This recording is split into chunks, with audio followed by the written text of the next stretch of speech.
We also wanted to extend such a great thank you to Sue's team for bringing you all together to talk with us today about the South Carolina perspective. But more importantly, what we're doing in South Carolina is in some ways unique. You saw in Teresa's PowerPoint, they call it differential response or multiple response, or there are other types, alternative response is another name. We call ours appropriate response. And that wasn't just because it was the latest and greatest, but we really did feel like it was an appropriate response to the children and families' needs that were brought to our attention.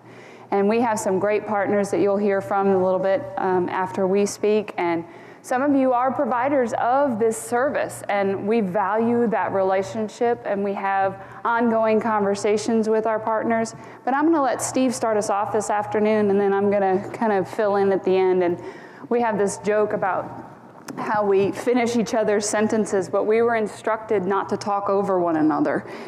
So I might even turn my mic off so that I don't talk over him. But no, Steve is our senior consultant, our statewide consultant, and this launch has really been primarily squarely on his shoulders, starting in November of 2011. We began this conversation, and we joked when we were presenting in Tennessee about how bureaucracy got in the way, and a lot of times in a lot of other implementation requests, but we drove through that bureaucracy, and we found out ways to make decisions, to be able to execute, to be able to move, because it was the right work the right way. So Steve is paramount to the success of where we are and where we'll be in the near future. So Steve. All right. I want to know, too, how many of y'all are not partners of ours in the child welfare system? Who's not? How many people? Y'all raise your hands. I just want to know kind of who's here. Okay. Everybody's yeah. Okay. So is everybody else like foster care review board? I mean, we're all partners. That's one of the things. Now, I've been instructed I can't walk but certain areas, so I'm going to try to walk and not get outside the area. So anyway, yeah, back in November, Robin Kubler was our regional director, and she came to me because I had gotten real excited about this stuff, and she said, Steve, can you help me implement this stuff? Well, Robin kind of fell off, and so it became my job. That's one of those things that happens. And so I'm one of those husbands, so Jessica probably will talk over me at some point. That's just the way that it goes. I want to start with a little story. When I was growing up, I grew up in a small town, and one of my best friends, she was a little younger than me, but she had a pretty much alcoholic father and a mother that had mental illness. And so I was a little kid. I didn't understand any of that or what that meant or anything like that. But the one thing she did have, and it kind of goes back to what Teresa was saying, there were a lot of her family and friends and other folks right in that same community. So she never had to be removed from that home. Everybody made sure that she was okay. They made sure that when he got drunk or something, that they would just invite her over to spend the night. If her mom got a little out there sometimes, they would come in or sit with her or do whatever they needed to do. But it was a way, it just reminds me of how important families are and how important the support is of a community for child welfare, and to make sure that we can raise and have safe children. But we can have safe children even if things aren't exactly right and we're not the perfect family. I don't know, did any of y'all have the perfect family? I don't. I've got an ADD child that is a lot like me, which drives me nuts, probably because she is so much like me. And then I got the drama queen.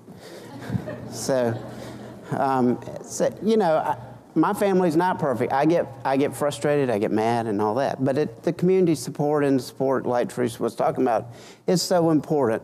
Okay. All right, so we know that every community has its own strengths and weaknesses, and we did not plan this, but a lot of what you hear this afternoon is going to be what you heard this morning.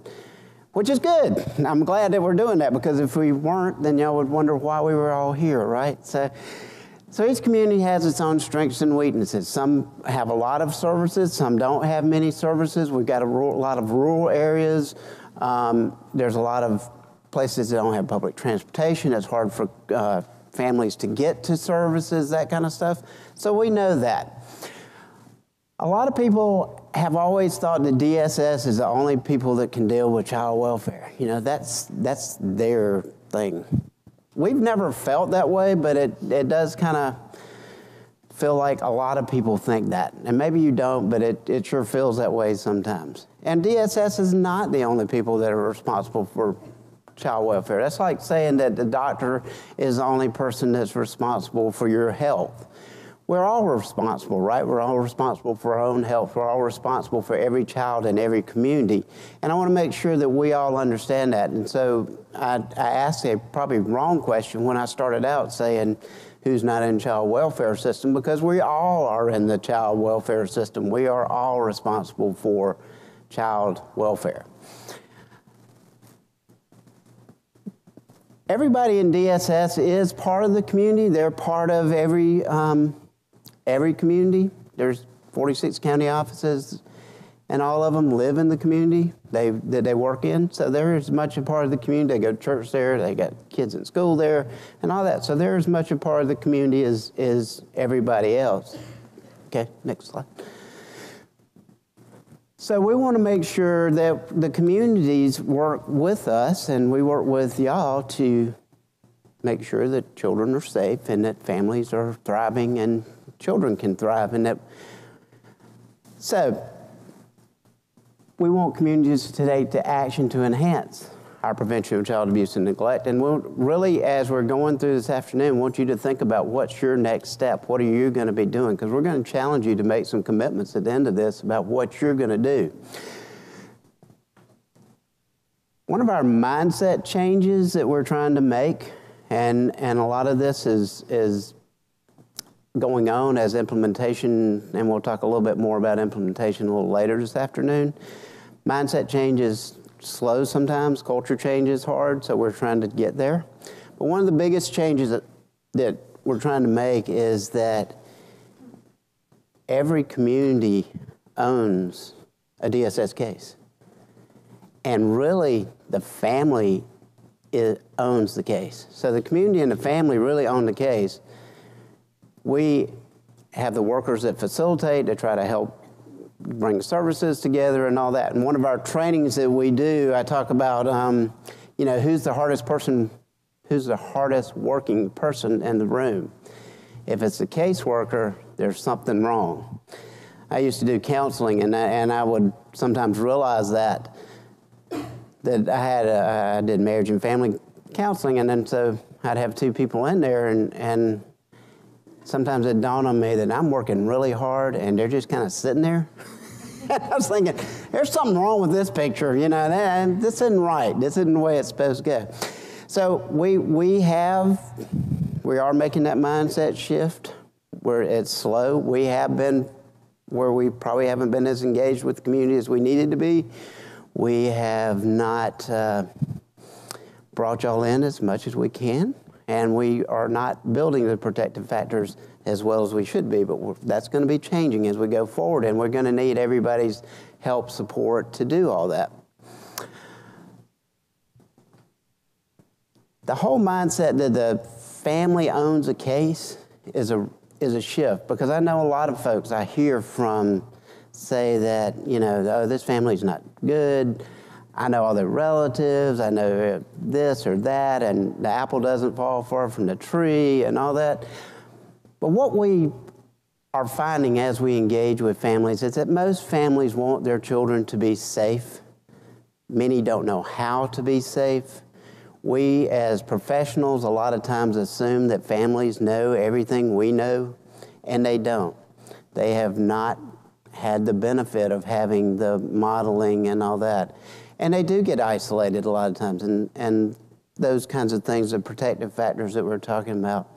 And they don't know about child development and those kinds of things. So we've got to do a better job, all of us, to make sure that the family once they own the case, that they actually have the resources and all that they need to make sure that they get those protective factors and they can build themselves up.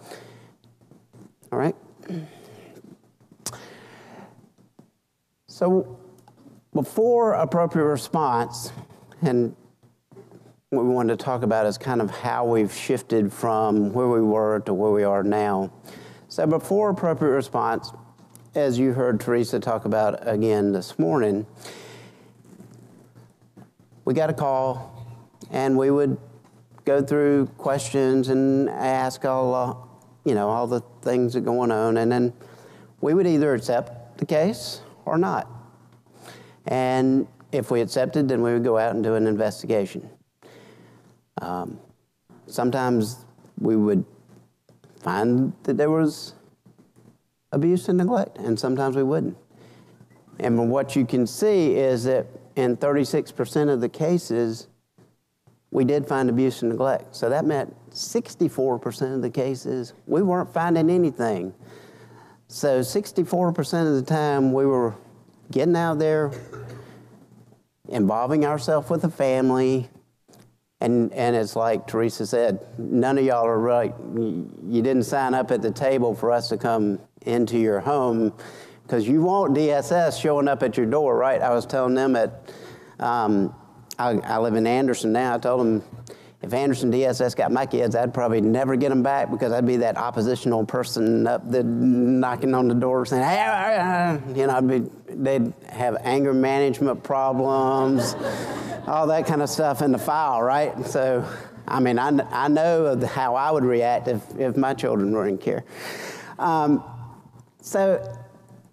36% of the time, and I want you to remember that number because it's going to come up again later this afternoon. We're going to talk a little bit more about that.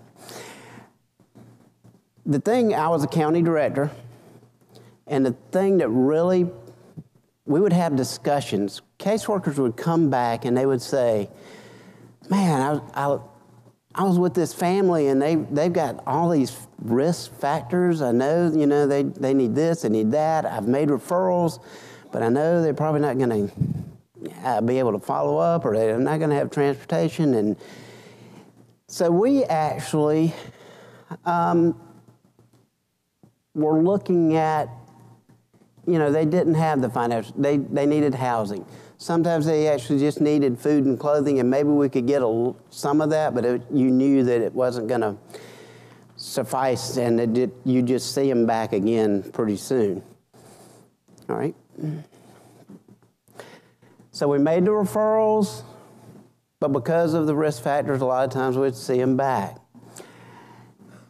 And the thing that used to get me, and you've been in those ethical dilemma courses where they give you this scenario and you have to figure out what you would do as an ethics person, we would actually have discussions about this family needs this, and if they don't get this, these children are going to get abused. Do we indicate a case just to get them the services?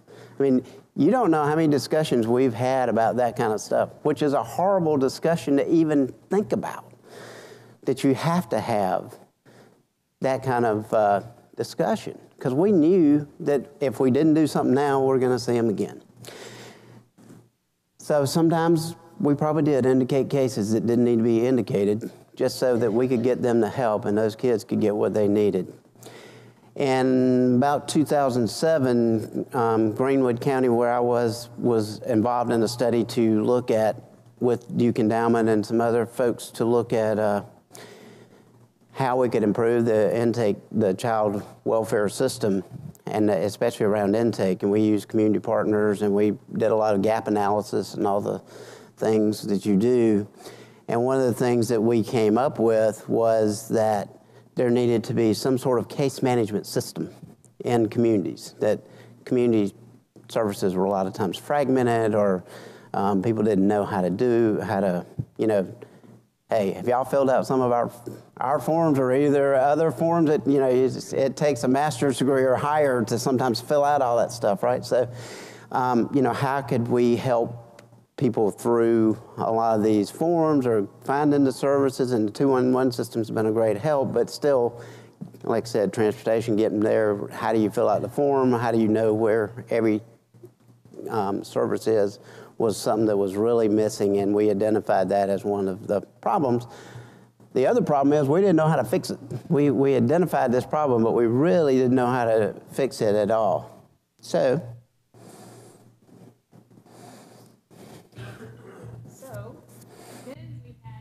relationship with the National Resource Center, Teresa Costello, and some of her colleagues to come in and talk with us about what else is possible.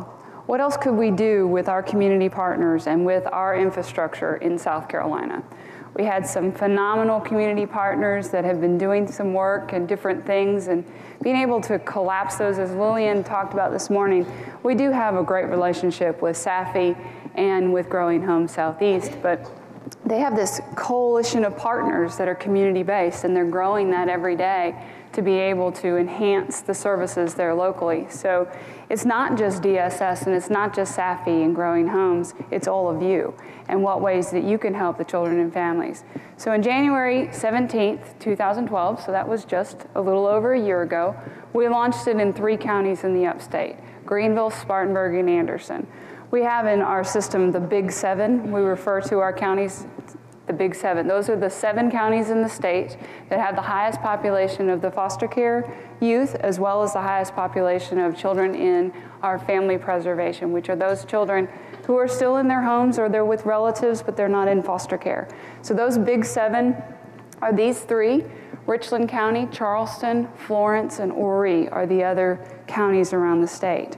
So we started with these first 3 in our partnership with SAFI, and we implemented statewide May 21st, 2012. Our goal was September 30th to go statewide, but under great work of Steve and our partners of SAFI and Growing Homes, we were able to do that by May. So we were able to get those services to the children and families as soon as possible, instead of waiting until September. The other thing is our appropriate response system. As Steve mentioned, when we would get a call before January 17th, we would go through some questions, we'd go through some history checking and kind of some collateral context perhaps, but we didn't have a structured decision making, a way to really think through the information that was gathered at intake. Through the help of the National Resource Center, we have a evidence-based risk matrix that helps guide the decision at intake. It has 15 safety questions. If any of those safety questions indicate that there is an unsafe child, it immediately comes to investigation. If there are no safety issues indicated at the intake call, it'll go on to the risk matrix, where it is a lengthy process. Our SAFI and Growing Home folks can attest to the length of that, where you go through all types of different characteristics of that family, the child's vulnerability, the protective capacity, if there is any of the adults in the home, all kinds of different components to assess for risk. And if there is high risk, then we still take it for investigation or assessment, if you will. And those get the 45 days that Steve mentioned, where we go in and assess the family, all of the characteristics of that family, and determine whether or not that child or children were abused and or neglected. We have, after that 45 days, another option now that we didn't have when we launched this on January 17th. After we do this assessment, after that 45 or at the longest 60 days, we go in and there isn't an incident of abuse and neglect, or the parent's protective capacity is something that keeps those children safe, but there's something brewing. You know, as Lillian mentioned this morning, there's some smoke there. And we want to prevent those children from experiencing some harm in the future. So now we can, even after an unfounded investigation, send those families on to our partners to receive more services.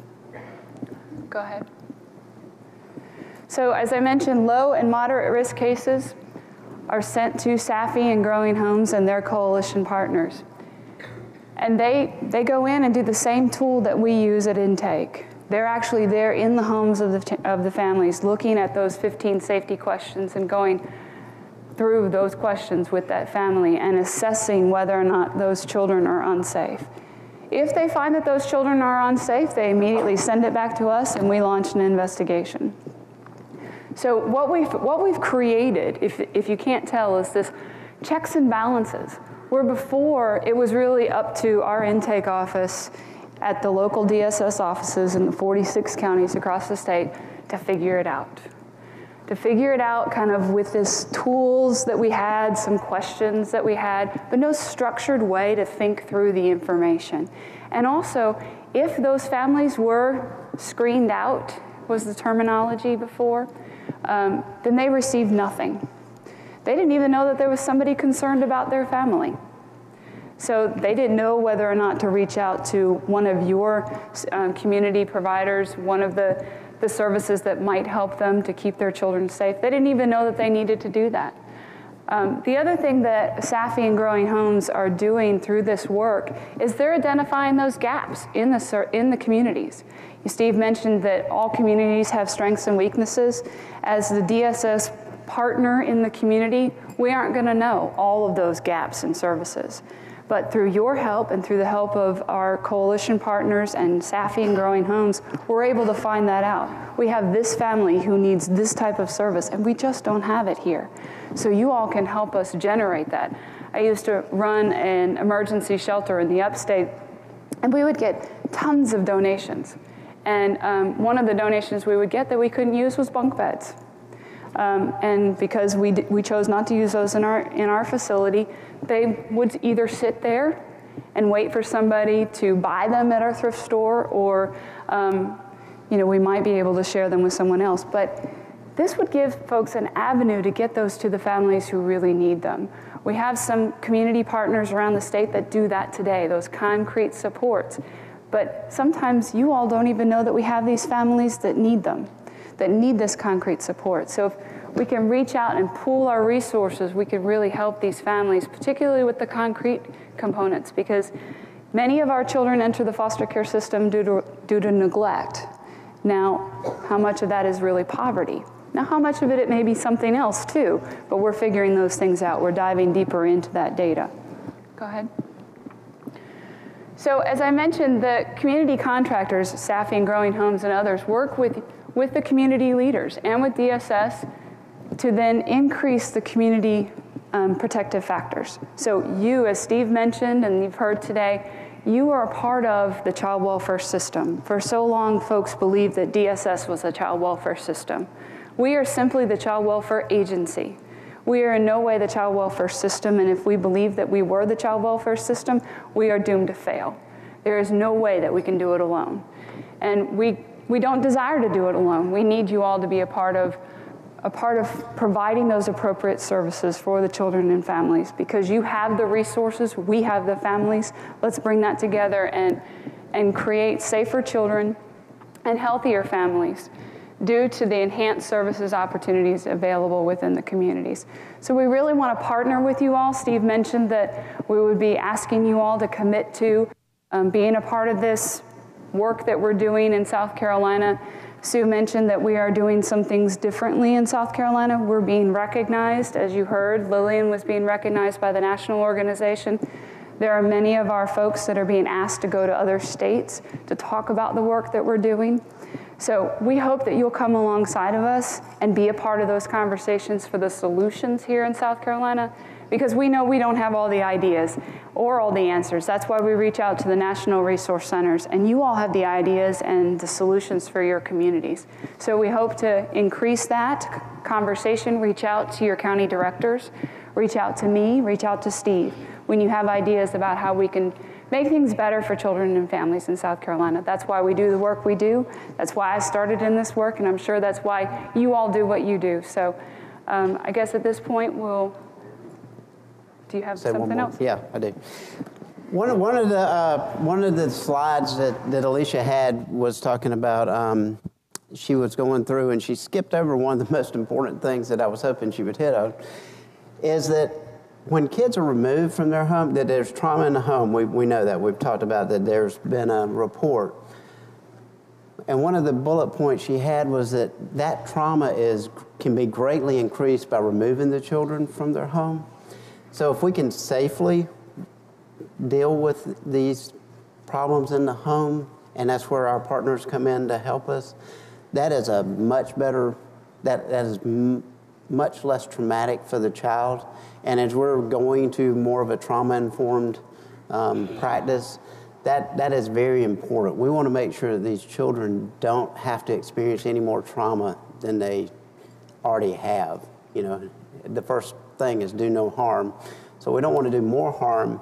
And a lot of times that's kind of counterintuitive. I still encounter a lot of people in the community that say, oh, foster care is the best thing. Let's just get them in foster care. Get them away from the family, get them in foster care. But they don't think about what that actually means and what Lillian and Teresa both alluded to, the long-term outcomes in foster care are not good at all. So we just want to make sure that we're doing the best we can for the families in South Carolina, and that's why the communities and the protective factors and how we can work those into what we're doing is very important.